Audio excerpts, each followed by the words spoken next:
Have you ever feel hurt or sad or upset? Well, that is what we're gonna be covering today in this video because these are emotions, and today Abraham is gonna tell you more about those emotions and the way that you can deal with it. And when you feel sad, you're gonna know exactly what to do. So, without further question, we're gonna pass you over to Abraham Hicks Animated. So, today we're gonna extend more than just 3 minutes because we wanna clarify or explain in the way that you're gonna be able to understand easily. If you like this video, please like and subscribe so we can keep posting more videos like this for you.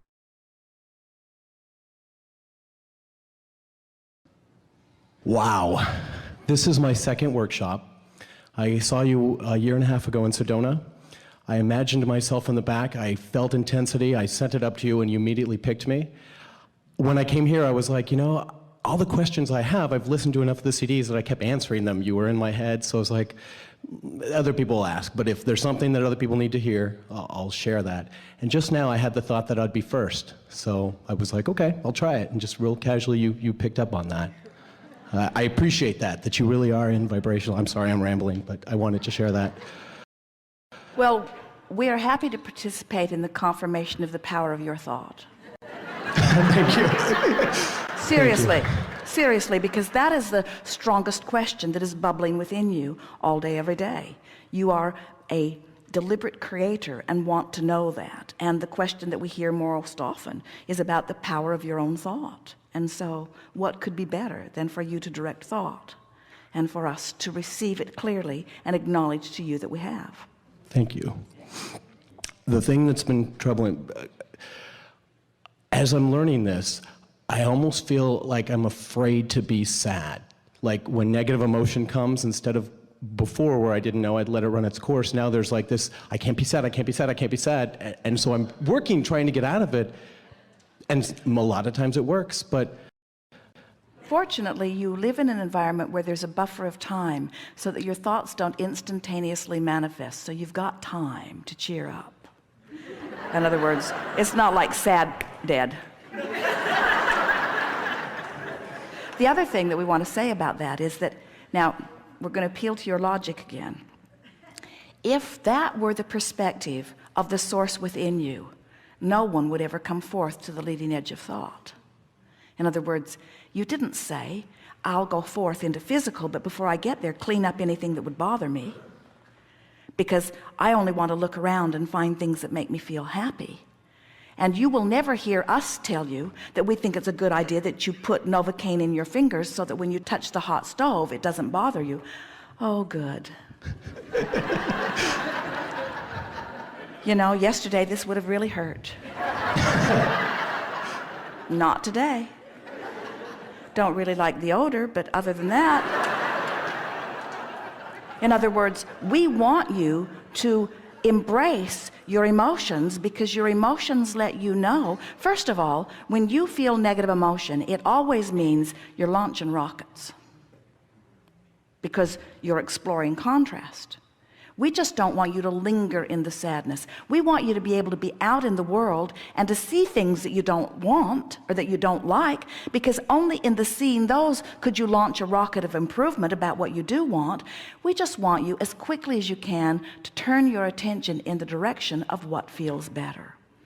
Do you know that the only bondage that exists is that self-inflicted bondage of having habits of thoughts upon things that hurt when you think about them? And you might be recalling some time before you were so aware of being a deliberate creator that you focused upon things that hurt you. And when your energy is moving as fast as your energy is moving, you've got a fast moving stream. When you focus upon something in opposition, you're going to feel it in a keen way. But don't worry about that. Just in the moment that you are aware that you're doing it, do your best to lift off that thought and find one that feels better.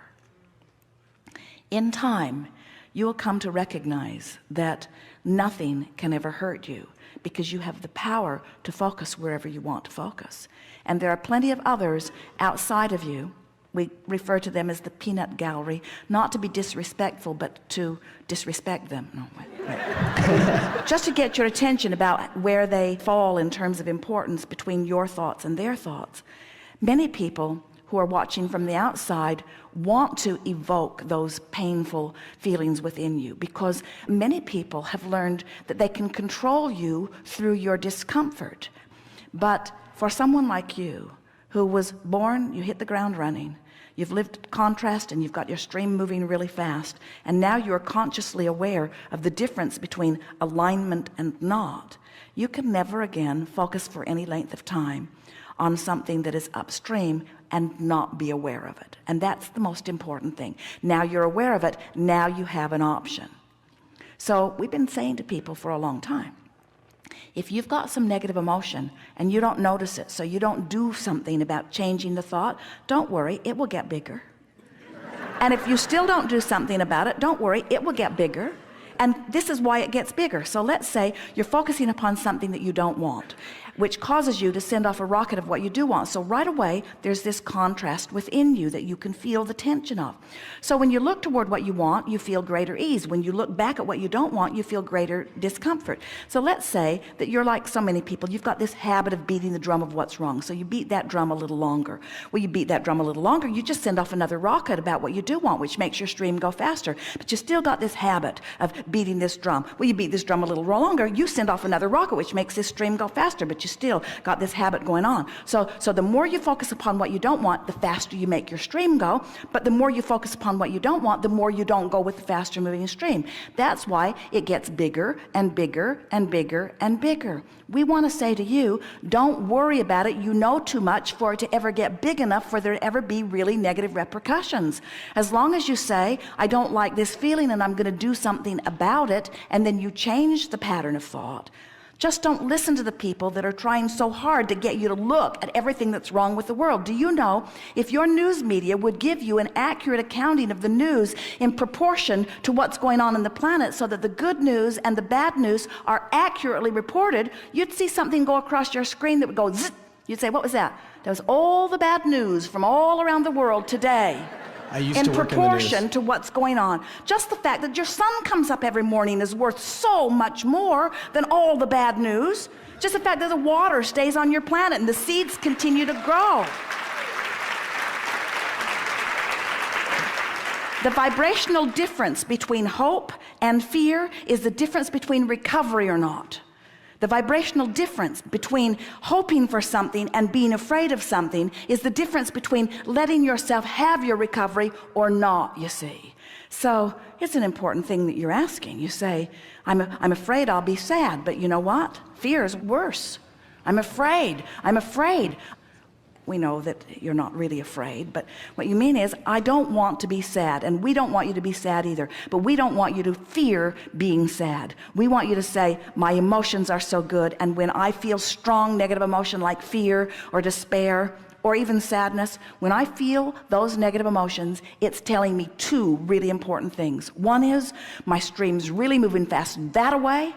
I really want something in direct opposition to what I'm focused upon right now. Those are the two things. I really want that, and I'm focused here. I'm getting something, and I want to make sure that I got this correctly. If I'm in a negative place where before I felt like I needed to hurry and go with the stream, I can stay there for a second. The stream can get faster, and I will release when I feel. And do you know, this is interesting. The longer you stay, your words, in a negative place, the longer you stay in a negative place, you're really going to like this, the faster your stream moves. So that when you do figure out how to let go of those oars, you're going to move quickly in the direction of what you've been asking for. A lot of you are living like that, and frankly, we think you like the drama of it. What you really planned, what you really intended was, I'll mix it up a little, I'll want it, and I'll know what I don't want, I'll know what I do want, and then I'll receive it. And then I'll have a new vantage point, and then I'll know what I don't want, and then I'll know what I do want, and then I'll receive it. And then I'll know what I don't want, and then I'll know what I do want, and I receive it. But drama is fun, we get that. In other words, we know. Esther will say to Jerry, she said to him recently, as they were driving past a beautiful car at a car dealership, I think you should buy that for me. It would make me happy for the afternoon. Because when you become accustomed to feeling good, you don't have that pathos that some of you sort of like. In other words, while you say, I'm afraid that I might feel sad, we say, most of you are afraid that you'll feel numbness. And we say, oh, wouldn't be too bad to get numbed into bliss, would it? This we promise you. Life will never stop giving you a reason to want beyond where you are. And when you've discovered the deliciousness of turning in the direction of what you want, so that the inspiration is calling you all the time, that is a sort of riding a wave that is beyond verbal description. We promise you won't miss really? the pathos. Is it that bad? Of negative emotion in your life experience. There are a lot of people who, even with the word want, when we use the word want, we mean desire. And we know technically that want can mean desire something I don't have, I'm wanting for it. But it's just semantics. So some people say, I want that, and they feel blissful in it, like a child who hasn't been taught that she can't have everything she wants, loves wanting. But when you want something and it's laced with doubt, now that wanting is sort of icky. I want it, but doesn't feel nearly as good as I want it and it's coming feels far different than I want it, but I can't see how it's going to come. So many people equate the feeling in their belly of wanting something with that yearning, that they don't even quite yet know what the freshness of pure desire feels like, you see. And really, that's what we heard from you when you said, I don't want to be sad. What you're saying to us, even though you're using that terminology, is I want to be a vibrational match to the freshness of who I really am. I want to be who I am. I want to see the world through the eyes of Source. I want to feel the world through the eyes of Source.